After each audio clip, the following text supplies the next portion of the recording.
Not because she's our mother in this industry, but she is also one of our country's most renowned medical practitioner and researcher. I don't even know how she's doing her life. Dr. Calimag is a full professor, and she's been a full professor at the Faculty of Medicine and Surgery, a professional lecturer for the MPH-Ed, Master of Public Health Education, and MHA programs at the graduate school. She is a senior associate researcher of this center and the Center for Health Sciences of the University of Santo Tomas. She holds the following academic degrees, and you have to take note because she's everywhere here. She's a doctor of medicine. She also has a Master of Science in Clinical Epidemiology under a scholarship with a PCH-RD. She's also a Doctor of Philosophy in Education, major in Educational Management and Leadership. She was first member of the Medical Council, the Professional Regulation Commission, and now a member of the Commission on Higher Education Technical Committee on Medical Education. She is a fellow and past vice chair of the Philippine Board of Anesthesiology, two-term president of the Manila Medical Society, the Philippine Society of Anesthesiologists, the Philippine Medical Association, and the Asian and Oceanic Society of Regional Anesthesia and Pain Medicine. In 2012, she was awarded the most outstanding professional in medicine and won overall the first Eric Nubla Award for Excellence in the Professions by the PRC in 2014. She was bestowed the Dr. Quintin J. Gomez Award as Outstanding Filipino Anesthesiologist. Ladies and gentlemen, we've waited for her today and she was able to put in some time with us. She's a member of our unit. She is also an advisory board of our Journal of Social Health. Please welcome Dr. Minerva, Maria Minerva.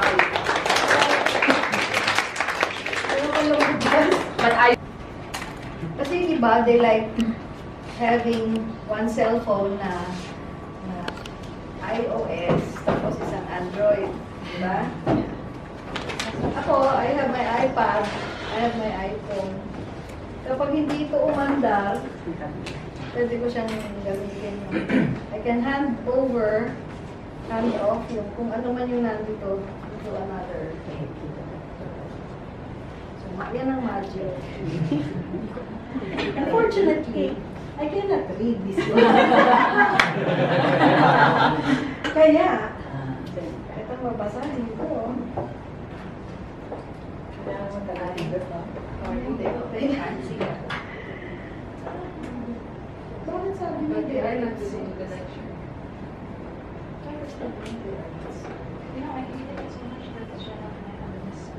Hinihin ko lang na kasi bakit sabi mo hindi sila mag-message?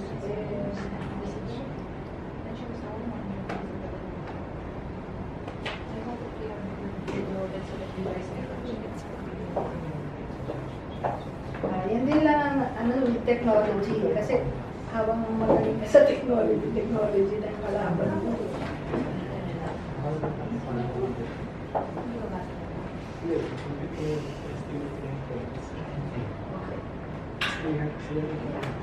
Doon na ako magpapasa. So, the title of my talk is Hushed Voices and Private Spaces. This is actually a book that I'm working on now. After I have managed to come up with several researches on cancer and palliative care. That is a continuum that actually encompasses many things. So, the global cancer burden is estimated to have risen to 18.1 million new cases and many more deaths as of 2018. Okay? Up from an estimated of 12.7 million new cancer cases and 7.6 million cancer deaths that occurred 10 years ago. So, habang tumataas din yung ating population, we are now 107 million in the Philippines as of January 12, 2019. Yun, dapat ganon, di ba? Pag nagko-quote ka, as of. Ganun ka-recent, no? 107 million plus. So, ganon din ang pagtaas ng ating cancer rates. No? Now, globally, the combined statistics for both men and women, nearly half of new cases and more than half of cancer deaths worldwide are estimated to occur in Asia. And why is that? Because in many areas in Asia, they do not have enough sa treatment, diba? And many impact in terms of health literacy in cancer, marami pa rin yung hindi nakakaintindi. Point in fact, meron kaming pasyente, ang laki ng bukol. Tatay, bakit hindi po kayo nagpatingin agad? Yan po ba ay nag-umpisang maliit o malaki na agad? Siyempre sabi ni tatay, maliit pa, sabi niya. Pero natatakot ako sa gastos. Tatay, nung maliit pa siya, maliit pa ang gastos. Ngayon po malaki na siya, malaki na po ang gastos, di ba? Those are health literacy issues. Dapat habang mga maliit pa lang, yung iba naman ay magpa-check up, natatakot na makita na sila ay may cancer. Okay. So again, because of limited access to timely diagnosis and treatment, and higher frequency of certain types of cancer that are predominantly with higher mortality and poorer prognosis in Asian countries. No? So yan, no?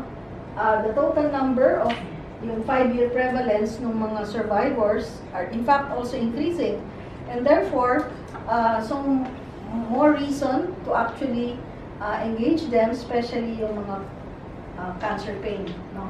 Chronic cancer pain. And there is a predominance of undertreated, and I will show you the reasons, no? Or the articles. No? So at least 1 in 5 men and 1 in 6 women develop cancer. So for men, it's prostate cancer, lung cancer, what else? Liver, and then colon cancer. For women, syempre, breast cancer, no, ovarian, uterine, and lung cancer from second-hand smoke. Kasi hindi lang first-hand smoke yung naninigarilyo, yung second-hand smoke yung nakakaamoy, and then there is also third-hand smoke, yung mga naaamoy natin sa anong tawag dito, carpet, mga sofa, di ba? Okay? So, on a personal note, why cancer? Because my mom died at the age of 52.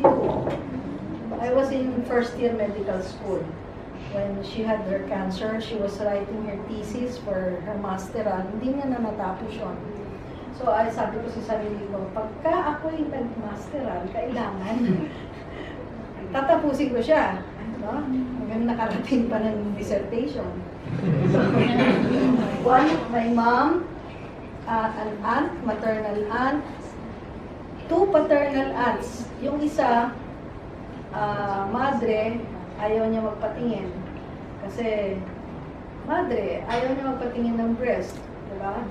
Yun namang isa, 75 years old, din na auntie ko sa father's side. And then another one, 92 years old, na ang anak ay an obstetrician gynecologist. Sabi ko, kung namatay siya ng 88 years old o kaya 90, di na siya inabot ng cancer, di ba? Inabot pa siya 92. Maternal grandfather and grandmother had rectal cancer.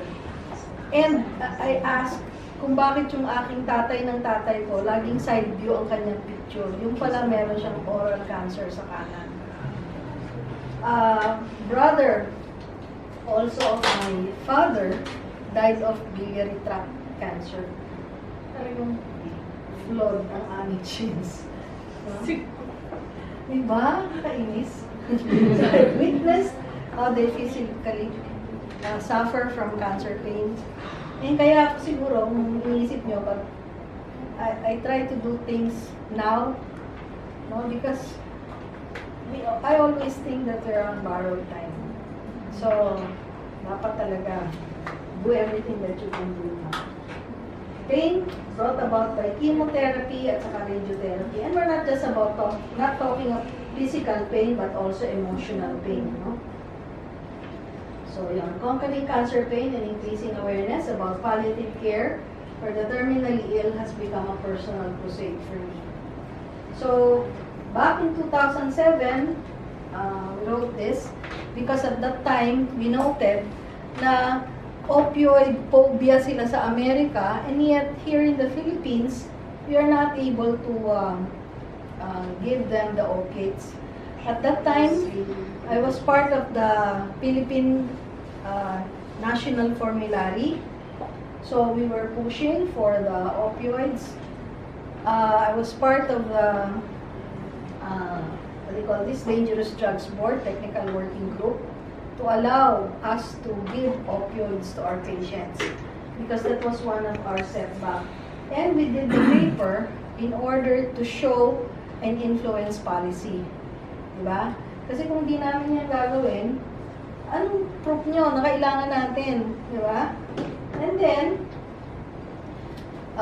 we initiated this global study across 10 countries. So, I was part of the group that actually got data to show that current practices in pain management across Asia is still inadequate. No? This paper already has something like 20 citations or 21 citations in 2 years. Inadequate treatment practices for pain relief and adverse event management, a call for greater efforts to improve standards for care. So it's always towards policy, diba? So that when people read, they will be able to say na it's there, the data is there. So this is, I think, one citation. The other one, yung opioid use in the Philippines, has something like 9 citations. So overall, they're being cited in Asia and globally, no? And now we are engaged in gathering data regarding practices of doctors on a global scale. This is with the Middle East Consortium for data on cancer management. Ang nakakatuwa dito, I was contacted by Professor Silverman. Sabi niya, would you be willing to get at least 15? Kasi nga, nakita niya na co-author ako dito. 15. Sabi ko, okay. Sabi ko nang ganun, glad to be part of it, no? So, because of my technology background, what I did was, I transformed the paper-based survey into an online survey. And then, I texted yung mga lahat ng nagpa-practice ng cancer at saka palliative care sa Philippines. So, instead of 15, I was able to gather 51. No? So, nag-snowball na. So, that is one thing that you should learn. One is developing, what do you call this? Partners, no? Abroad. And then, also, iwaw mo sila. Di ba? So, nagulat siya. So, can you please give me your CV? O, nung binigyan natin yung CV niya, ito na ngayon ang flow. No? So, these are presentations abroad. So, ito na ngayon. Current challenges and evolving strategies in implementing cancer and palliative care services in the Philippines. Ano ngayon ng mga challenges natin here in the Philippines? Because now we're pushing for the IRR, kasi na itong time na yan, nung sinulat ko yan, pipirmahan pa lang ang universal healthcare. So ngayon, nung napirmahan ng universal healthcare, sinama namin, kasi ang tagal na, languishing in Congress and Senate. I'm lobbying, by the way, Congress and Senate. Naglalabi kami for the cancer bill. Eventually, sumunod na rin yung cancer bill. But, nauna yung universal healthcare. So yun yung IRR ng dalawa. So this is now part of a book chapter on palliative care research issues and challenges in developing and resource-constrained countries with focus on Southeast Asia. So, sulat lang ng sulat. Diba? Magising ka ng 3 a.m. Sumasagot ako sa'yo ng 3 a.m. Diba? So, this is now an ongoing work. Huwag tayo matutulog kasi. This is an ongoing work on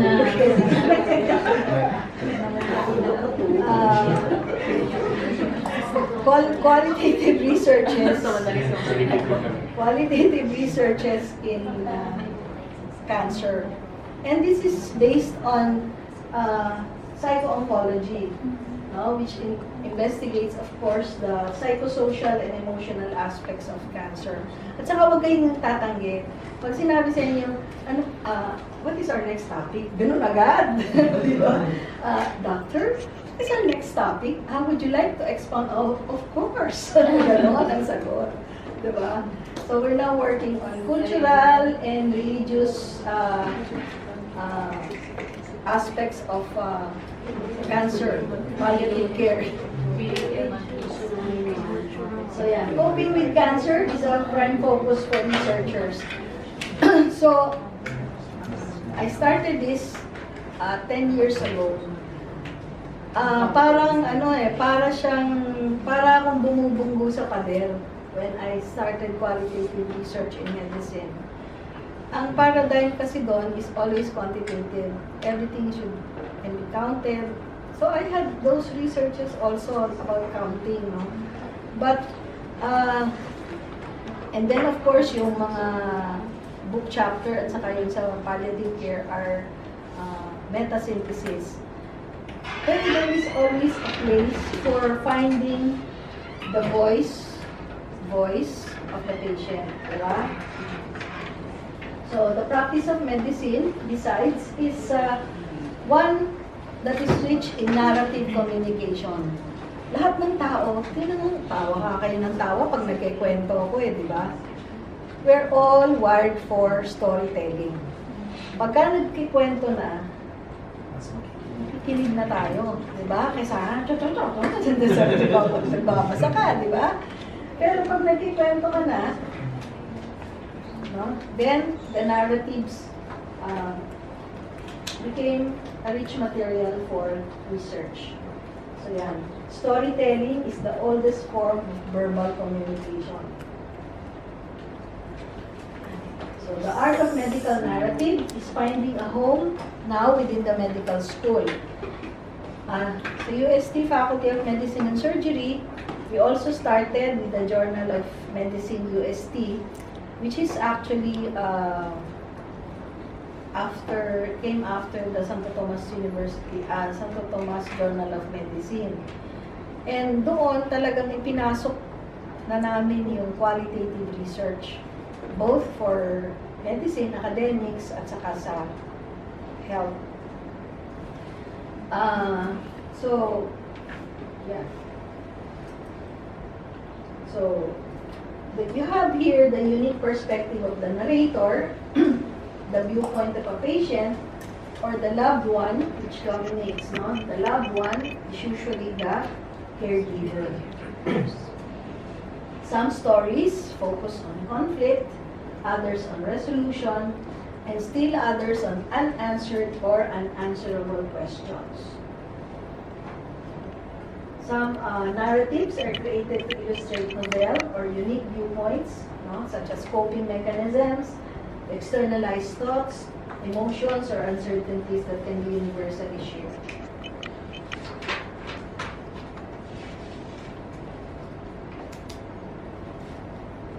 So, it can give access to the caregiver's experience, a means of catharsis, no, to release pent-up emotions. Dun sa chapter ko on palliative care, one of the ethical issues kasi that is being posed in the literature is that bakit kailangan pa silang bigyan ng additional burden by interviewing them, talking to them, diba?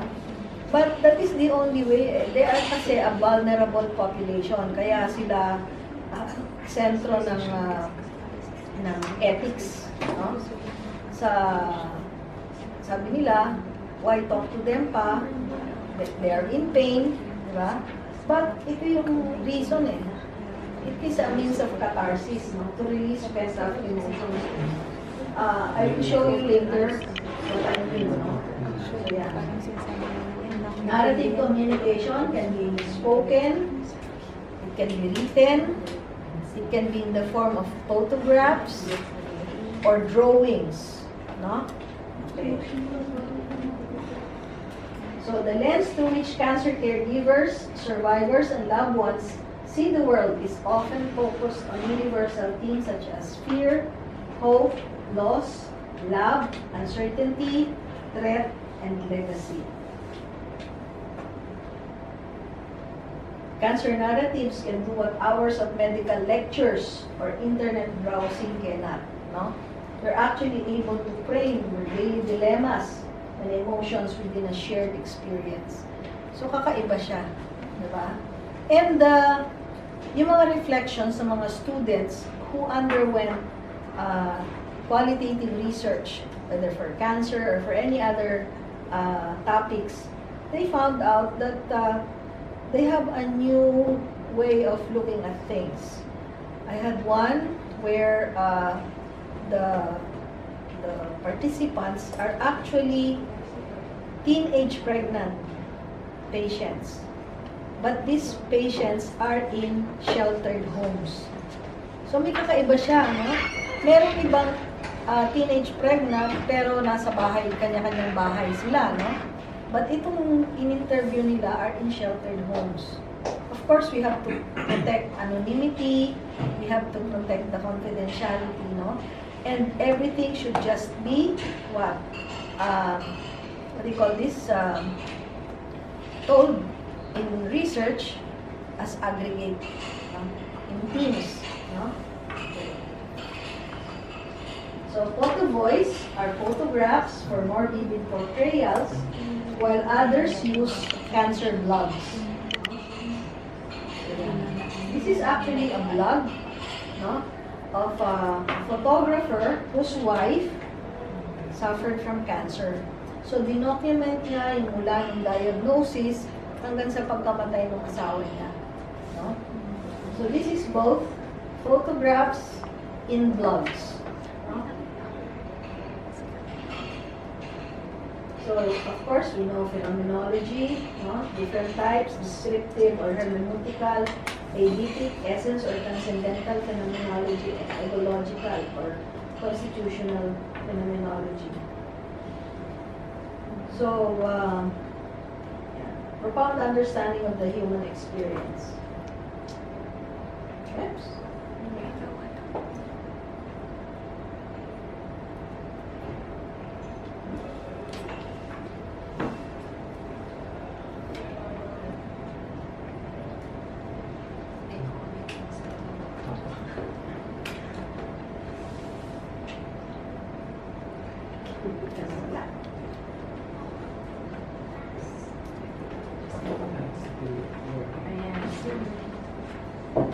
Siya yung nawala. Hindi po.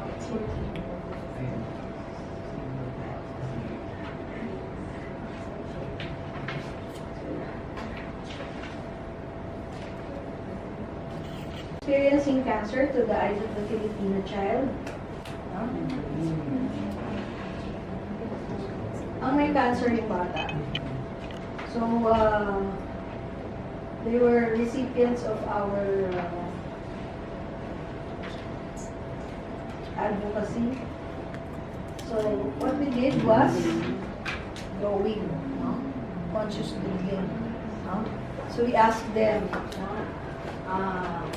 Of course, both non-verbal and verbal.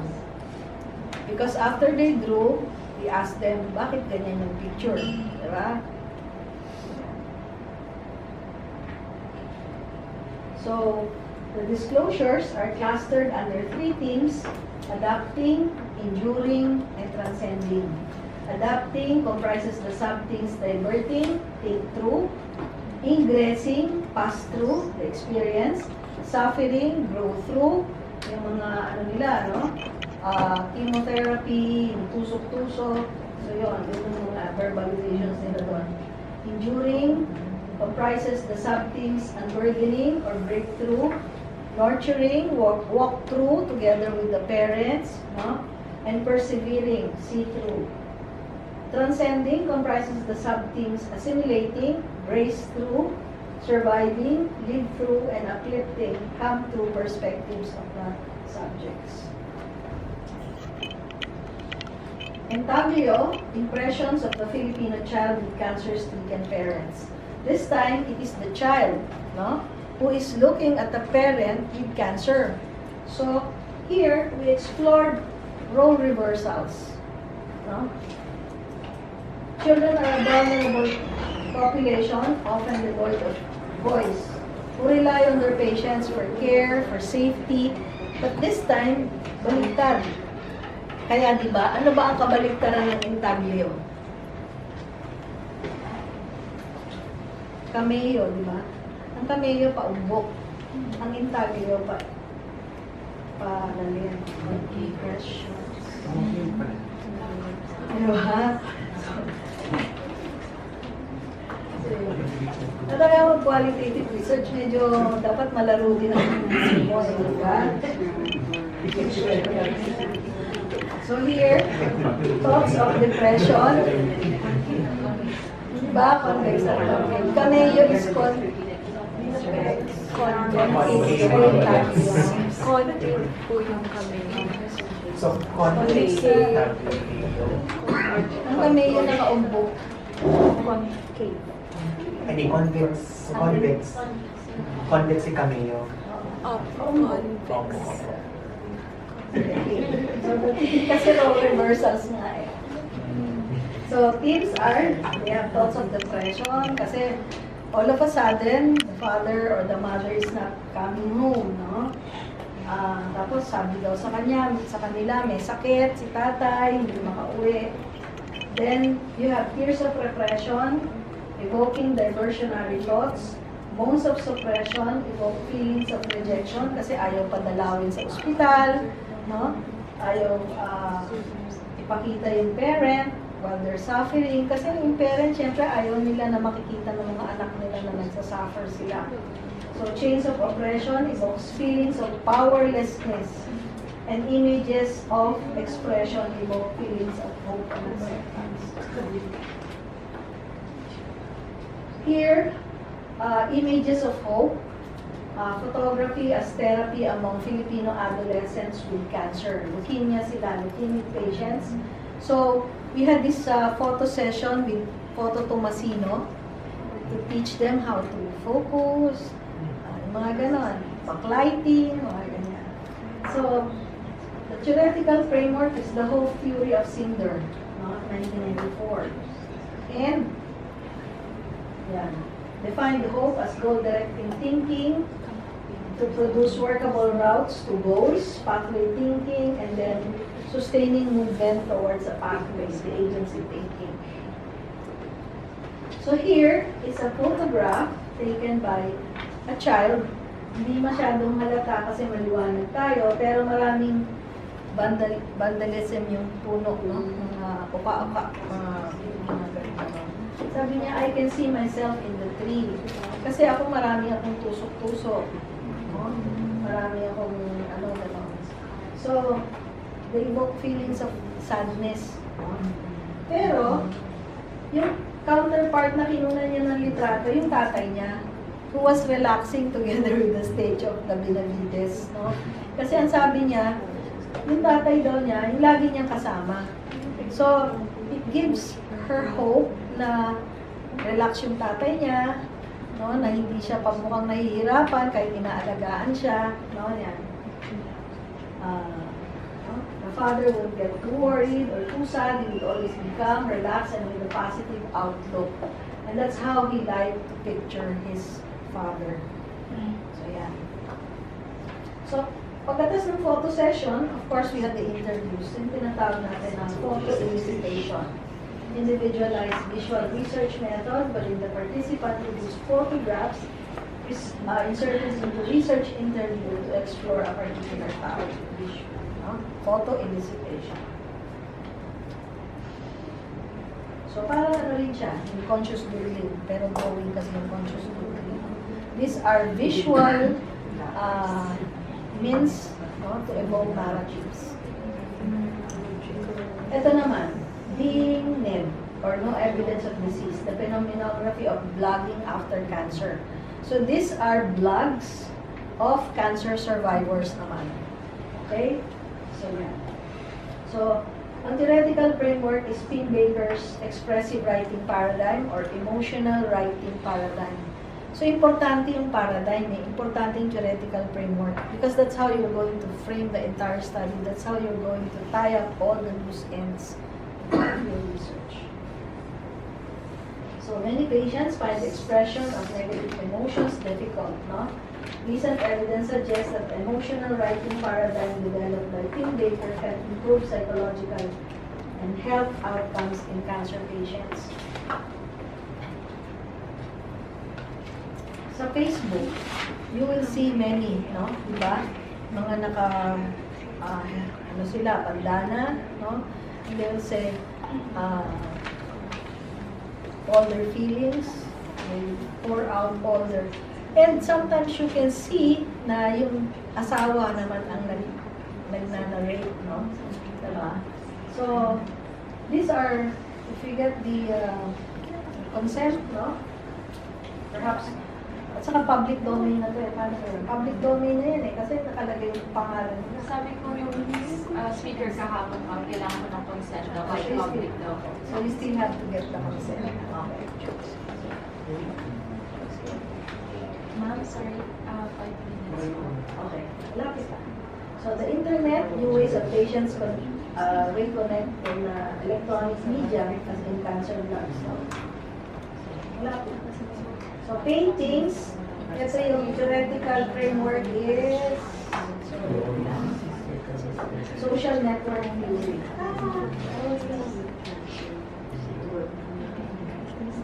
So ito yung sinasabi ko sa inyo, bumalik yung mga estudyante na interview nila, no? Tapos sabi ng mga bata, doktora talaga pong dispareunia lang ang kanilang pain at saka gano'n. Sabi ko, basahin natin ang basahin para lumabas yung pain. So disease and dysfunction as pain of the physical wounds. Diba? Despair and devastation as pain of spiritual wounds in cancer. Bakit ako may cancer? Nalulungkot ako. Diba? Bakit ako? So, despair and devastation. Denial and deprivation as pain of emotional wounds in cancer. No? Hindi na ako nakikipagtali. Ayoko na, masakit. No? And then, detachment and destitution. Sabi nila, kaya pag sinasabi natin masakit sa bulsa, masakit talaga. Diba? Kasi yan eh, detachment and destitution. Wala po akong pera. Walang-wala na. Diba? Division and desolation as pain of social wounds in cancer. Sometimes they feel na yun, hindi na nilalayuan sila. Diba? And then, the shield of resilience, the family resilience framework by Walsh. So yan.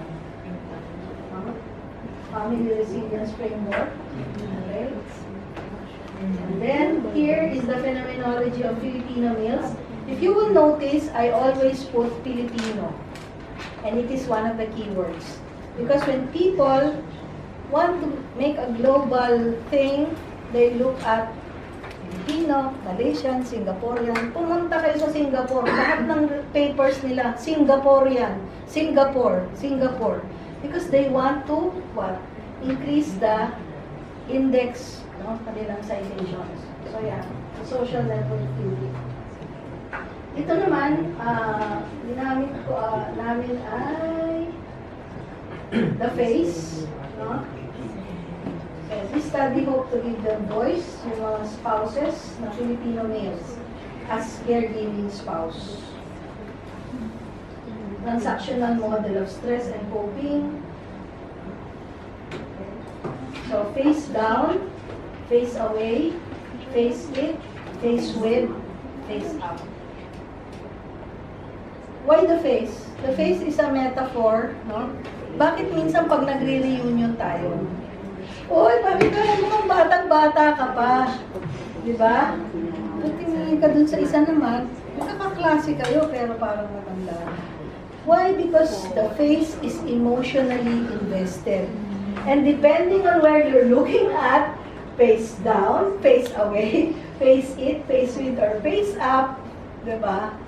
Yun ang coping mechanisms that can actually spell the difference between coping and face. The face is a metaphor. Parang ganyan. Parang ganyan lang.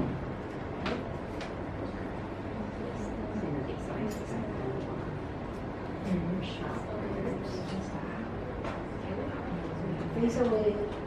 Ilan ko lang yun? Faces. Face with. Face. Face.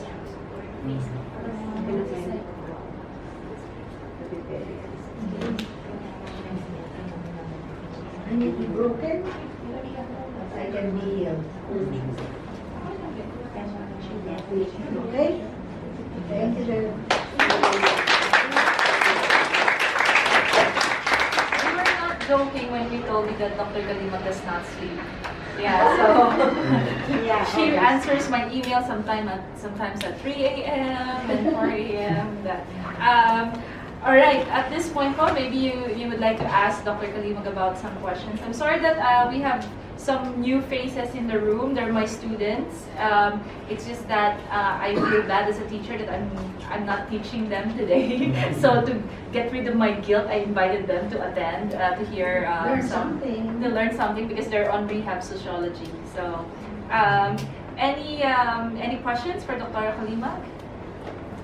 Huh? Amazed kayo sa dami ng publication nila.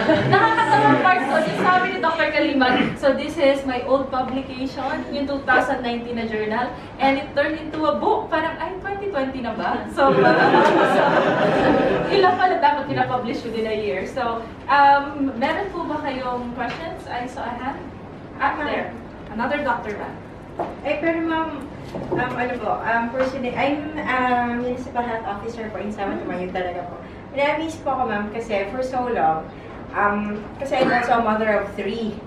Tapos yung sinabi niyo na you're a mother of 8 and you are able to do all these things, tapos you also have a position. Wala, it's like, wow! It's possible pala. It's possible pala. Kasi parang for so long, I've been hearing people saying na, oh, if you have kids and stuff like that, you can't do it. So it's really an affirmation for me. You talk about cancer in different forms, in different lenses. So nakaka-amaze po, nakaka-inspire po. Thank you. I wanted to know how do you find that research pala? And I mean, or was it harder when the kids were young? Or Personal naman. I'm sorry. Just to inspire din yung mga researchers. Oo nga po eh. Pagtulog sila, magsusulat ka. So, nung nagpasok ako kunyari sa UP for my masteral, meron na akong thesis in mind. So, ang ginawa ko, lahat ng subjects ko, yun na yung aking part of the thesis. So, yung meta-analysis is my review of literature, yung research management is yung mga Gantt chart, budget, ganun. So, it's all about research management, diba? So, importante yon. And of course, I'm also teaching how to use maximize the use of technology for research. Kasi importante yon, yung kagaya nun, yung surveys, diba? How to do the surveys, how to referencing, how to get all your, your references in one place, para nandun na yung abstract, nandun na yung ano mo, ganun pa. Tapos pag kinapture mo siya, sinite mo siya, naka-bibliography na agad in the correct format. No? Yung mga ganun, those are the shortcuts na kailangan. And with regards to the kids, inspire mo rin lang sila. So they will follow your footsteps. You don't, ang araw-araw na bilin lang namin ay galingan nyo anak. Galingan nyo anak, kaya niyan. Because galingan nyo anak is a word which actually expresses trust. Diba? Na naniniwala kayo na kaya nila. So yun. So they're all researchers also. They're publishing their own researches. So, and 6 of them are already doctors.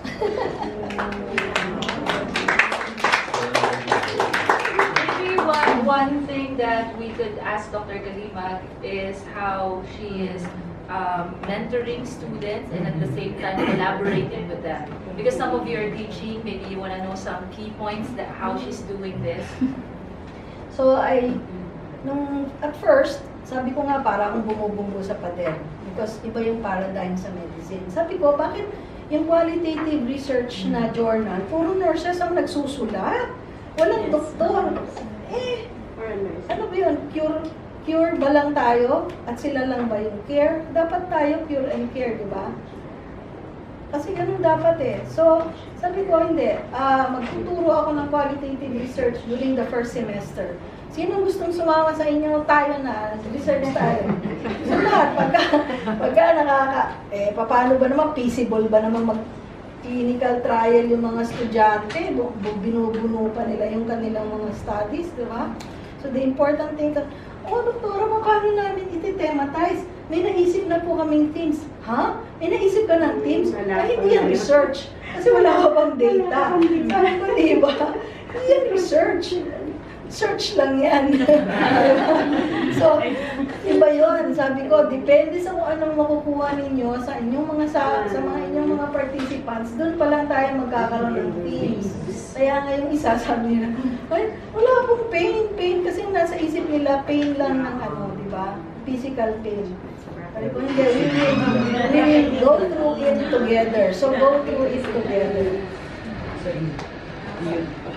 One thing po kasi ginagawa namin sa UST is that we try to put faculty, researchers with students and for mentoring at the same time, it also helps the faculty produce more researches. This is different po pang nanakaw ng papel yung faculty ng estudyante. Mag-iba po yun. Ito po, the faculty, nakarelate yung mga estudyante. Hindi ko po na yung estudyante yan, ha? Okay.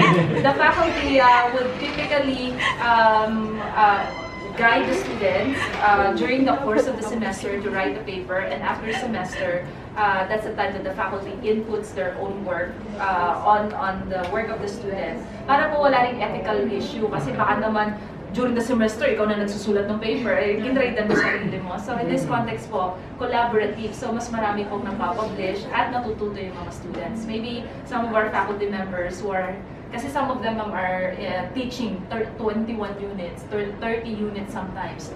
Ang hirap mag-research. This is a key that a lot of universities are implementing now. I saw a hand raised. Yeah, okay. Hi, Doc. Good afternoon po. So, nasabi niyo po na in the practices of the doctors, dapat hindi lang cure, dapat cure and care. Tapos naman po, parang recently, nag-rise yung evidence-based medicine. Pero parang mas siya, very quantitative no evidence-based medicine.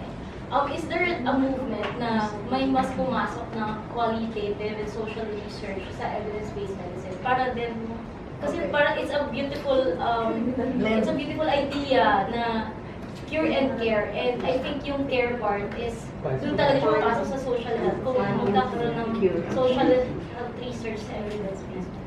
Okay. When it comes to evidence-based medicine, kasi dati, very strict sila. RCTs, no? Meta-analysis.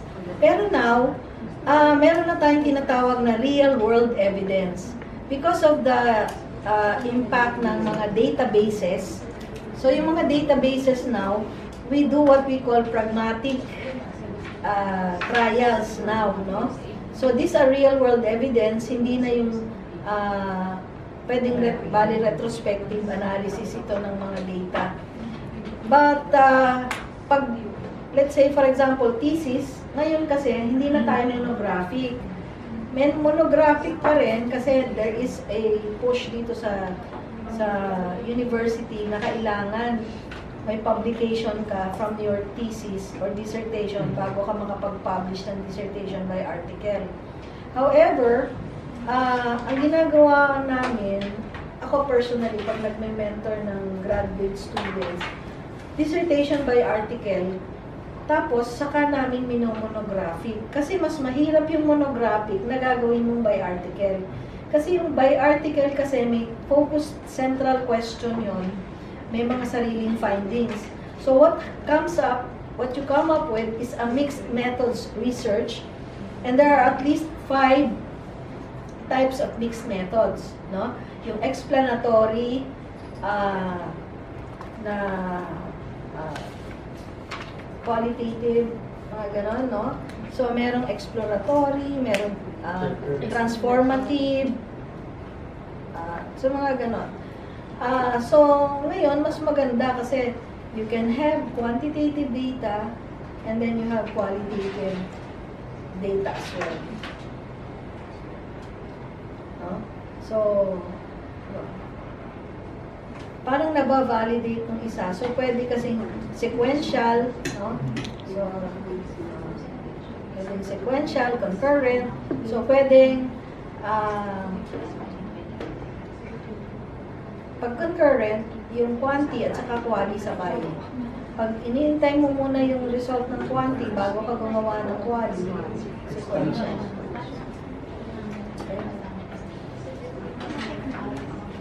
Mixed methods. There are at least 5. And there are at least 14 types of reviews, including rapid reviews, meta-synthesis, meta-analysis, systematic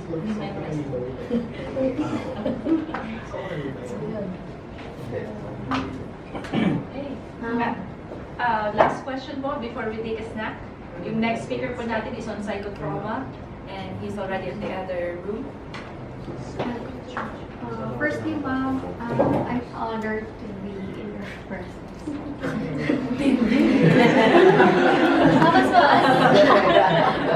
As a follow-up question, how can we, actually I have 2 questions. How can we somewhat translate these pragmatic evidences into policy, into actionable policies? Pwede action research. From the very start, ang ano mo na is as an action research to inform policy. Kasi DOH ka ba? Yes po. Grabe, nakalaan niyo ka, mama. Sige. Pwede kasi doon ang stick na ano nila sa mga policies. Yes po. So that would be your pinaka-goal. Kasi I am also part of the Department of Health. Nagde-develop ng mga ano for e-health. Mga ganun. At saka yung sa cancer, sa pain management. So, technology in research, technology in health. So, ngayon, what we're working on is the the Senate version and the Congress version of the e-health, omnibus e-health law. Kasi dati iba yung sa Congress, iba yung sa Senate, iba yung sa Senate. So, from the very start, i-frame nyo na kaagad as an action research towards developing policy. And then lastly, I would like to hear your opinion on the principle of UHC. Since it's like gearing towards primary care na po. So what do you think would be like the implications for our cancer patients? And also, I think there would be implications for specialization of our physicians. Yun ang unang worry ng mga espesyalista. Kaya nga, medyo meron kaming konting problema kasi PRC is pushing for specialization. Diba? The universal healthcare is pushing for primary care. Diba? So, ang sabi naman, yung mga espesyalista can engage in primary care Pwede sila. Kasi lahat naman ng doktor, gumaan primary, di ba? Primary care physician. Dati nga physician surgeon ang nakalagay sa karatula, di ba? So, hindi na ako anesthesiologist, physician surgeon ang lalagay. Pwede yun. So, yun. So, sa cancer, we are happy that it is part of the cancer bill. So, maraming ngayon na nakakatulong sa movement and advocacy towards cancer care and palliative care because of the universal health care. Plus yung senior citizen law, di ba, na may 20% discount ka pagka na-admit ka sa hospital. Tapos yung cancer bill pa na it's coming. We are drafting the IRRs.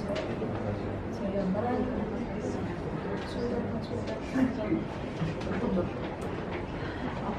Sorry, I will, wow, gusto niyo na mag-stop lang na kagad. Ayaw niyo na mag-intro man lang, let's give a round of applause, okay?